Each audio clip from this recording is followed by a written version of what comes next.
Sa pagiging kapitan ng pambansang koponan, may bagong karanasan si Gabe Norwood. Alay na ng laro. Yan ang report ni teammate Jamaica Bayaka.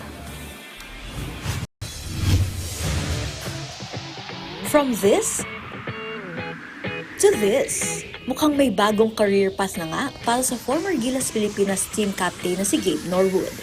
Mula sa pakikipagbakbakan sa loob ng court, makikita na rin siya ngayon sa sidelines bilang isang reporter sa ginanap na home court game ng national team kamakailan sa Mall of Asia Arena. Nirepresenta ni Norwood ang samahang basketball ng Pilipinas bilang isa sa mga nasa media coverage. Para sa veteranong basketballista, isa itong parang full circle moment. Yeah, I mean, it's exciting, get to be a spectator as well, come out and support and continue to be around the program in any way possible. But it was a good time and an honor to be a part of the storytelling.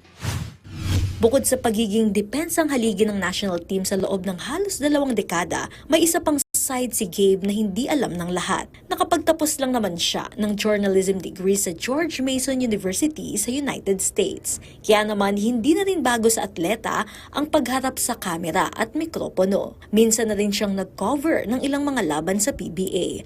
Sa halip na maghabol ng scorer sa court, ngayon ay sinusuri na niya ang mga galaw ng laro sa broadcast. Pero nang tanungin ano nga bang mas mahirap pa rin gawin para kay Gabe? Definitely playing. It's a lot of pressure. Some will say it's a thankless job, right? You win, you're supposed to, you lose, what's going on? Matapos magretiro sa pambansang liga at huling isuot ang jersey ng Gilas sa 2019 FIBA Basketball World Cup, patuloy pa rin ang kanyang koneksyon sa laro ngunit sa ibang paraan na. Para kay Norwood, ang basketball hindi lang trabaho, isa itong istorya na patuloy niyang kwento kahit nasa labas pa man siya ng court.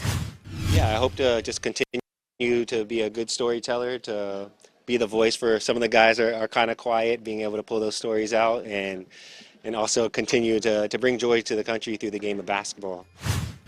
Jamaica Bayaka para sa atletang Pilipino, para sa bagong Pilipinas.